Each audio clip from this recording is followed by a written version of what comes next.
O livro é o de Gênesis, que é o estudo sobre os inícios, o começo de todas as coisas, de autoria de Moisés. E agora nós vamos para o capítulo 2, onde é apresentado para a gente um relato mais aprofundado a respeito da criação. Só que agora vai se concentrar na criação do homem e da mulher e o relacionamento que eles teriam ambos e com o próprio Deus, para dar esse início à humanidade. E também o capítulo vem retratando para a gente a intimidade que o próprio Deus ele tem com a sua criação.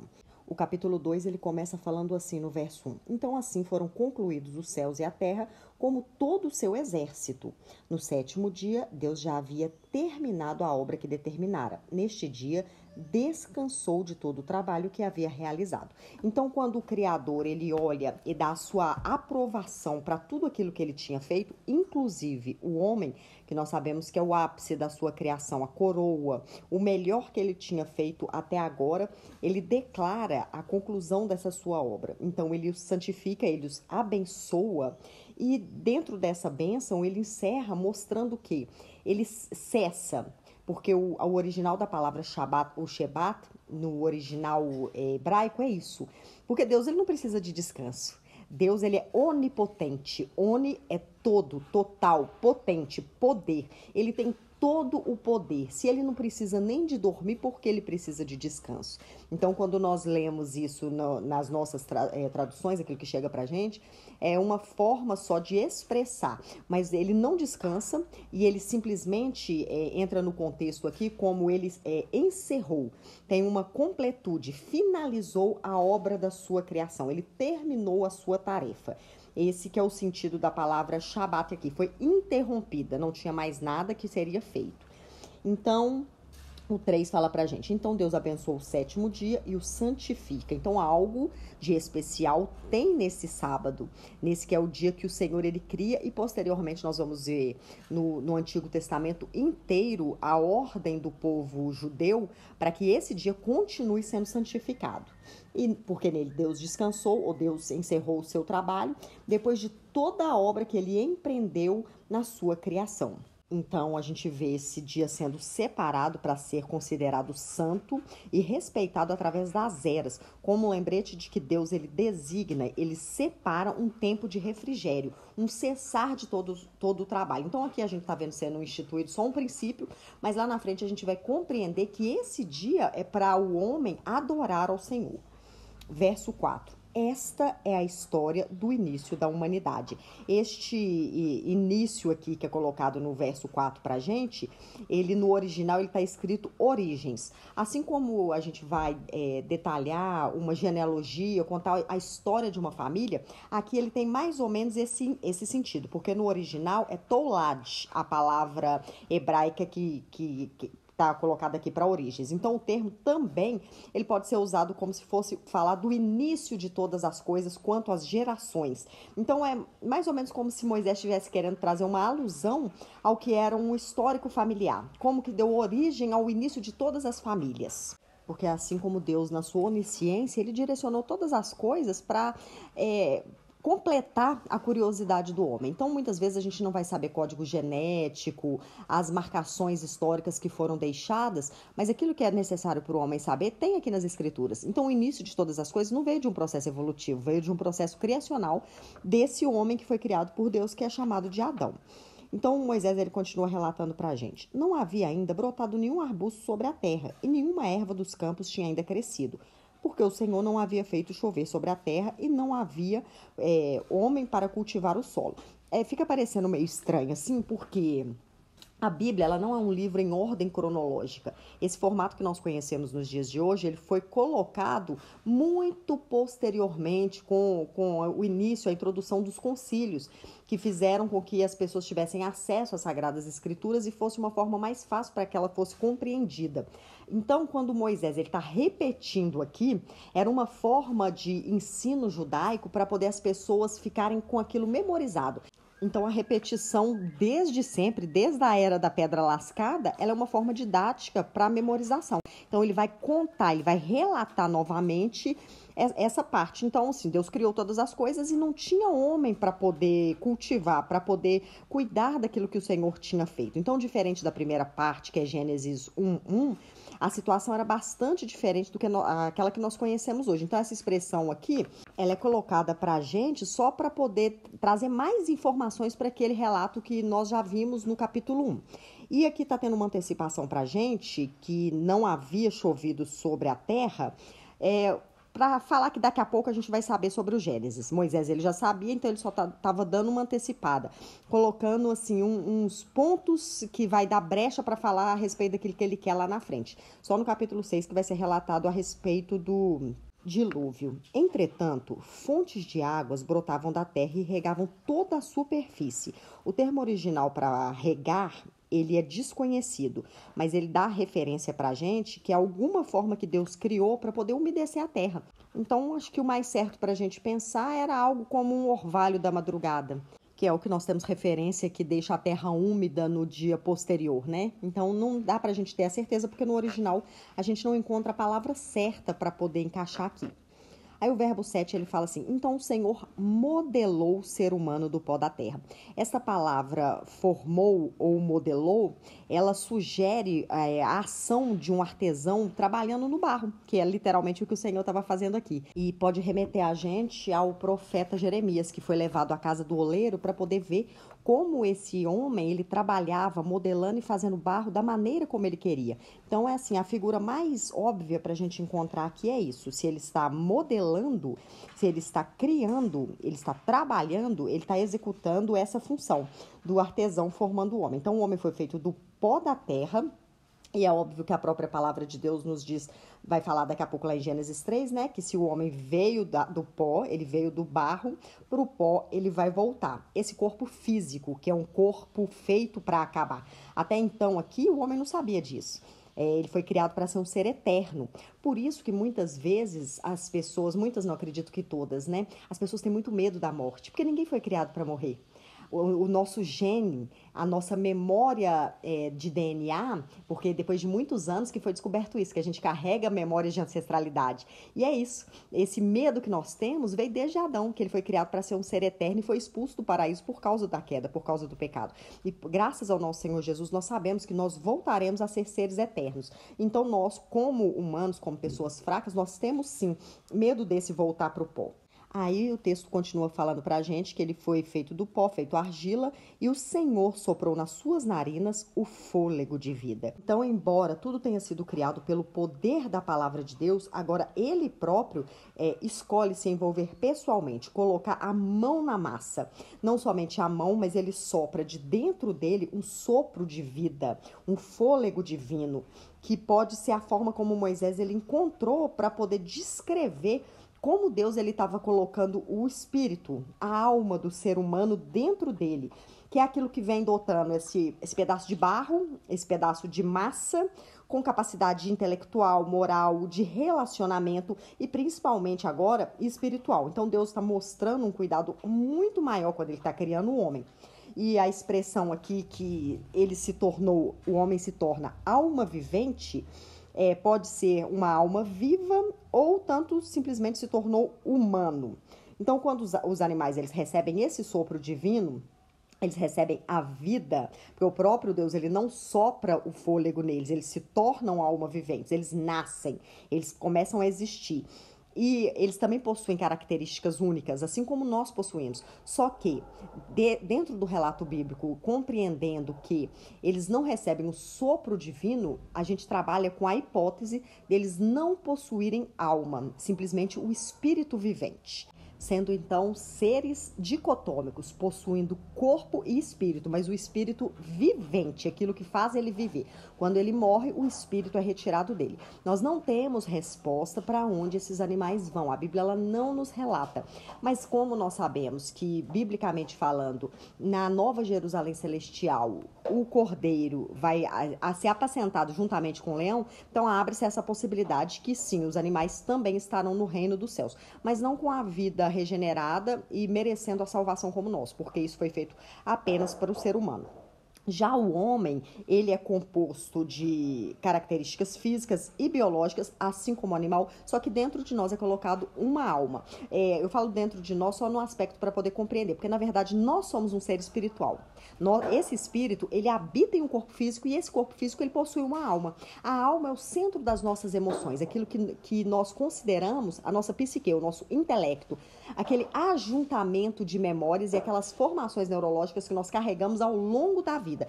Isso é única e exclusivamente feito para os seres humanos. É um presente divino para as nossas vidas. Esse soprar que nos capacita a sermos seres criados à imagem e semelhança de Deus. Então, a diferença fundamental está no fato de o ser humano ser criado pelas próprias mãos e a imagem de Deus, e não, biblicamente falando, pela linha que nós conhecemos e aceitamos como cristãos, nós não evoluímos de animal nenhum. Nós somos seres exclusivos e criados dessa mesma forma. É isso que Moisés nos ensina e que nós, como cristãos, compreendemos e aceitamos como verdade. Verso 8. Ora, Yahweh, aqui é uma nomenclatura diferente da que está lá na frente, no capítulo 1, que fala do Senhor como Elohim, o Deus plural, o Deus que é uno, mas é triuno também ao mesmo tempo. Aqui está falando exclusivamente da pessoa de Deus. Então, esse Yahweh, Deus havia plantado um jardim na região do Éden. Então é interessante a gente olhar aqui que existe uma área cercada em uma determinada localidade que se chama Éden. Esse jardim ganhou o nome de Éden por forma que o povo judeu achava mais fácil de expressar. Para não ter que criar um novo nome, esse jardim já ficava nessa localidade, então eles o chamaram dessa forma. E o texto continua falando assim, na região do Éden. Éden é simplesmente o significado da palavra delícias, prazer, local de deleite. Então se encaixou perfeitamente naquilo que o Senhor tinha planejado para esse jardim. E ele ficava no Oriente, para os lados leste. E ali colocou o ser humano que o formara. Nada com relação à geografia é explicado para a gente, até na atualidade, onde realmente ficava esse jardim. Só fala aqui que ele ficava nas bandas do Oriente, ou seja, ficava para o leste, entre os rios Pison, Gion, Eufrates e Tigre. Nós falamos costumeiramente esses nomes de 4 rios, mas na verdade eles são 4 afluentes que saem de um grande rio. Essa localidade específica do Jardim do Éden, ela é desconhecida. Diversos teólogos debatem isso ao longo da história, que querem trazer para si, por causa dos nomes que ficaram na atualidade desses mesmos rios. 2 deles não existem mais, os nomes, mas os mesmos nomes ainda existem para 2 rios deles. Então, por isso que por causa deles, as pessoas falam, pode ser que o Éden seja aqui, pode ser que seja aqui. Mas a maioria dos rabinos, principalmente dessa linha mais ortodoxa, eles acreditam que esse jardim, ele ficava exatamente onde hoje é localizado Jerusalém. Eu acredito que possa ter um fundo de verdade muito grande nisso, porque nós sabemos que é uma localidade muito amada por Deus e é chamada de a Cidade Santa. Então, não me foge da coerência de pensar dessa forma, não. Então, o Senhor Deus fez nascer do solo toda espécie de árvores agradáveis aos olhos e boa para alimento. E no meio deste jardim estavam, então agora nós vamos ser apresentados as 2 principais árvores do Jardim do Éden. Por quê? Se elas estavam localizadas no meio, na região central, com certeza elas tinham uma importância de destaque muito grande com relação às outras árvores, tá? Estavam, então, a árvore da vida e a árvore do conhecimento do bem e do mal. A árvore da vida, no original hebraico, ela é chamada de Etz Shai. E a árvore do conhecimento do bem e do mal é Etz Doat Toura. Então, o Éden era um jardim com toda certeza extraordinário, extremamente farto. E o homem tinha toda a oportunidade de poder desfrutar dessas coisas agradáveis que o Senhor fez. Imagina, toda espécie de fruta sem agrotóxico, perfeita, sem ter bicho, sem nada. Todo tipo e toda espécie de animal perfeito para os olhos, animais que não tinham deficiência. Então era uma localidade com toda a perfeição que somente por causa do pecado nós vimos e vemos até o dia de hoje a natureza sendo degradada. Porque desde a queda do homem, desde que Adão foi expulso do paraíso, as coisas naturais só foram se declinando. Por isso que Paulo ele fala pra gente que a natureza, ela anseia pela revelação do Filho de Deus. Ela anseia ser regenerada, ser feito todas as coisas novamente, assim como era essa perfeição que nós estamos sendo apresentados. Verso 11. Na região do Éden nascia um rio que irrigava todo o jardim e depois dividia-se em 4 braços. Esses 4 braços são esses 4 rios que a palavra de Deus nos apresenta. Que pode acontecer deles terem sido transformados ou extinguidos pós-dilúvio, porque nós sabemos que existiu uma quantidade de água imensa que desestruturou, abalou todo o planeta. Eu não acredito no dilúvio regional, eu acredito nele que abrangeu todo o planeta Terra, então ele pode sim ter sido transformado pós-dilúvio. Então, esse rio, que se divide em 4 braços, deixa eu continuar lendo o texto aqui. Um dos braços era o Pison, que significa aumento. Nós sabemos que nesta época as coisas eram nomeadas de acordo com as suas características. Então era um rio, provavelmente, que recebia um nível de água maior. Ele percorre todo o território de Havilá, onde existe ouro. O ouro daquela terra é de pureza excelente, terra na qual se encontra o bidélio, raro perfume e a valiosa pedra do ônix. O segundo, que percorre toda a terra de Cuxi, é chamado Gion, que significa irrompendo. O terceiro, que flui para o lado leste da Síria, é conhecido como tigre, quer dizer rápido. Então aqui nós vemos que Adão ele nomeou o animal tigre dessa forma porque ele era um animal extremamente rápido. E o quarto é o grande rio Eufrates, que quer dizer aquele que é frutífero. Tanto o Tigre quanto o Eufrates, não sei informar se são os mesmos, isso só Deus sabe, mas continua coincidentemente com esse mesmo nome, eles ainda existem no Oriente Médio e eles atravessam a Turquia, a Síria e o atual Iraque. Então, o que a gente precisa compreender, além dos mistérios daquilo que ainda não nos é revelado? Que a gente vê a bondade de Deus com essa provisão de grande rio, de grandes águas, para poder irrigar, alimentar, matar a sede de toda a sua criação. E é óbvio que por aqui a gente tem essa mesma base, de que quando o Senhor Jesus ele vier reinar em glória, a Jerusalém celestial, que é a nova Jerusalém, não é essa aqui da terra, corrompida por homens, ela vai descer do céu, grande pompa, majestade, todas as riquezas que nossa mente pequena é capaz de imaginar. E essa árvore da vida, que ela foi preservada, ela vai ser novamente colocada para que nós tenhamos acesso a ela. Isso a Bíblia nos relata em Apocalipse 2:7 e Apocalipse 22, do verso 14 ao 19. Então, o que nós sabemos é que o paraíso celestial será perfeito. Eu creio que muito melhor do que este que houve a possibilidade do homem ser corrompido. E quando nós formos para a glória, a gente usa o termo ir para a glória como se a gente fosse morar no céu, mas é o céu que vai descer para a terra. Não vai haver mais essa chance do pecado. Então, por isso, tenho certeza que as coisas elas serão muito melhores. O verso 15. Assim o Senhor Deus tomou o homem e o colocou no jardim do Éden para zelar por ele e nele fazer as suas plantações. Então aqui a gente vê que Deus ele não gosta das pessoas à toa. Se você tem uma tendência a falar assim, eu gosto de ficar à toa, não gosto de trabalhar, não nasci para trabalhar, isso desagrada ao Senhor.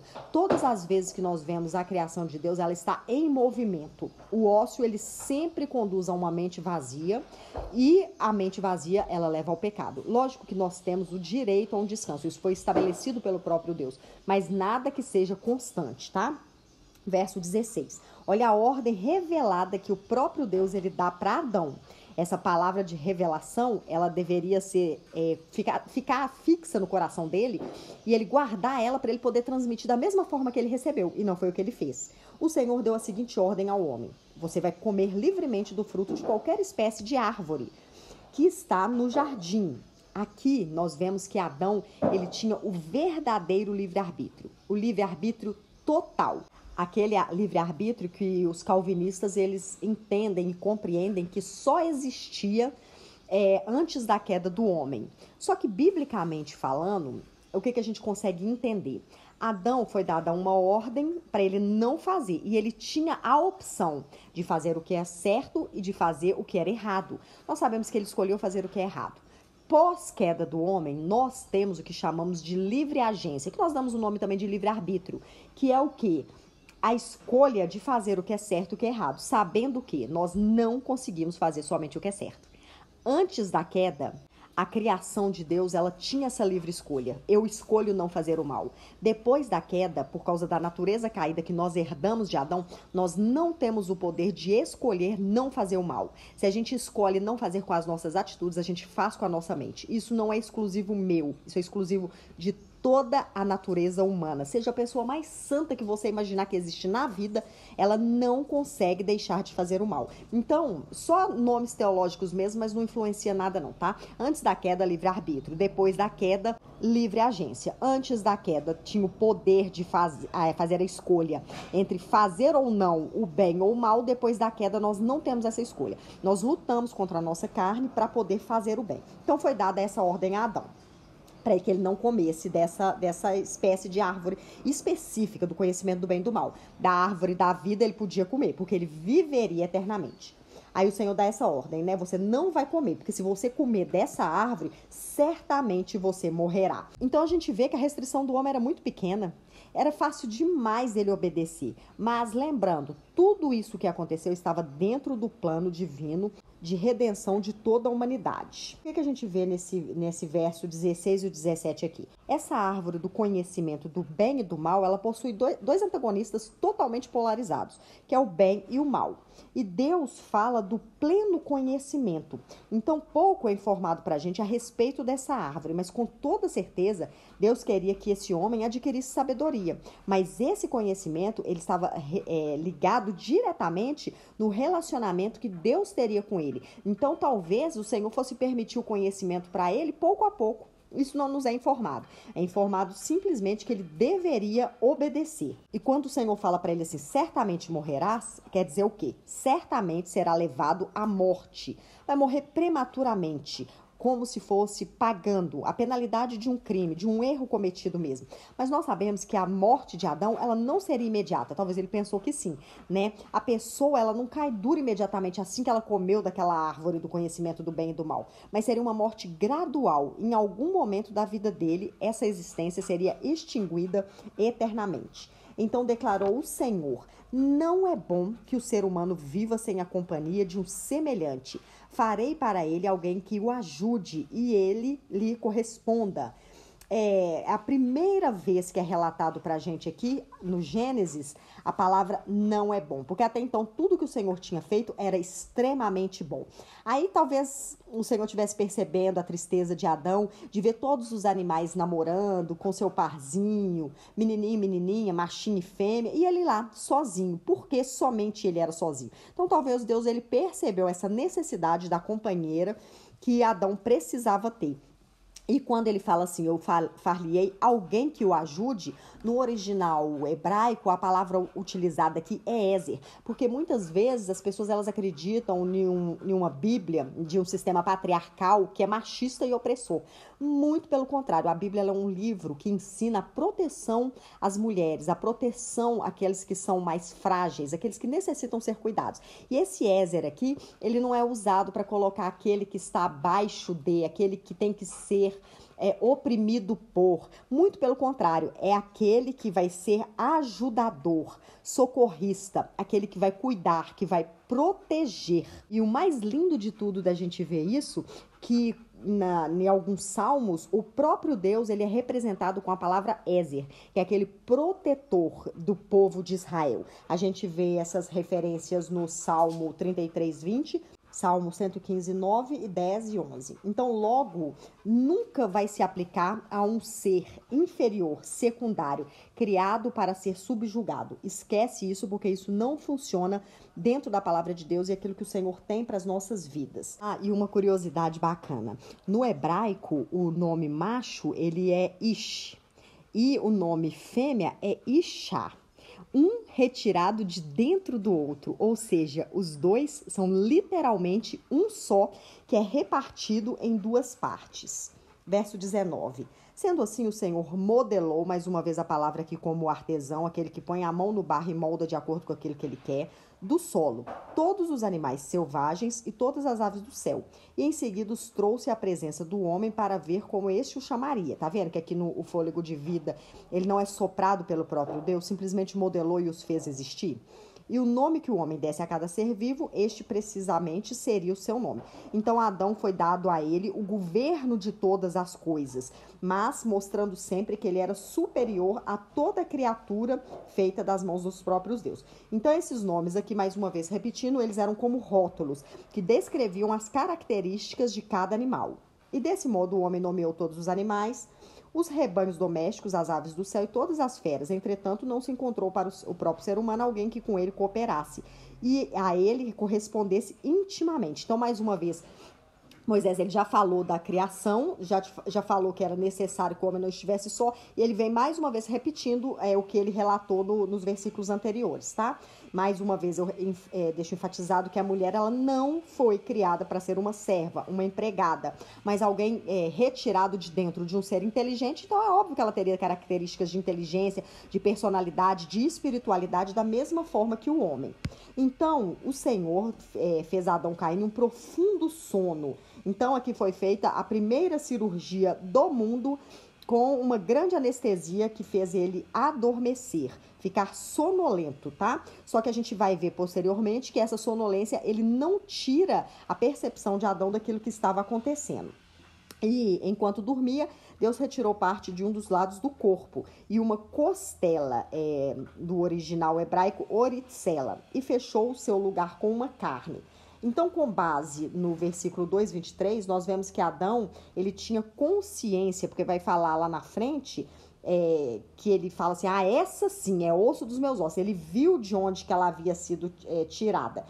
E ela poderia ser moldada do barro, assim como ele foi. Deus podia ter pego o barro e modelado, feito o serviço de artesão, como ele fez com Adão. Mas quando ele tira uma parte do homem, é muito mais fácil para esse homem se identificar e amar essa mulher de uma maneira muito maior, porque a união dos dois era algo inevitável. Eu gosto de uma citação de Martinho Lutero que fala assim, se Deus tivesse usado o osso do pé de Adão, Adão provavelmente ia se sentir superior a ela. Se tivesse tirado o osso da cabeça de Adão, talvez a mulher se sentisse superior. Mas como ele tira do lado da sua costela, isso mostra um nível de igualdade de feitura de ambos. Então, essa criação de Deus mostra a ligação que um deveria ter com o outro, não uma superioridade e também não uma inferioridade. 22. Com a costela que havia tirado do homem, o Senhor Deus modelou uma mulher e a conduziu até ele. Então exclamou Adão, esta sim é osso dos meus ossos e carne da minha carne. Ela será chamada mulher, porquanto do homem foi extraída. Então essa exclamação de Adão aqui mostra a alegria total dele, né? Com certeza ele foi totalmente surpreendido com esse grande presente que o Senhor deu para ele. Por este motivo é que o homem deixa a guarda do seu pai e da sua mãe. Então Moisés ele está relembrando porque que para se casar, para constituir uma família, não pode ficar junto com pai e com mãe, para ter essa independência. Adão e Eva não tinham pai e mãe, era uma instrução que Moisés estava acrescentando para esse povo que ia ler esses relatos feitos por ele, para se unir à sua mulher e eles se tornaram uma só carne. Essa união aqui, ela já inclui uma união física, sexual e uma união de pensamentos e de ideais, tá? O homem e a mulher viviam nus e não se envergonhavam. Então, eles tinham o conhecimento do próprio bem somente. Eles não tinham o conhecimento do mal, do erro, do pecado, daquilo que trazia peso e daquilo que trazia vergonha. Eles viviam em completa harmonia no ambiente na qual eles foram inseridos.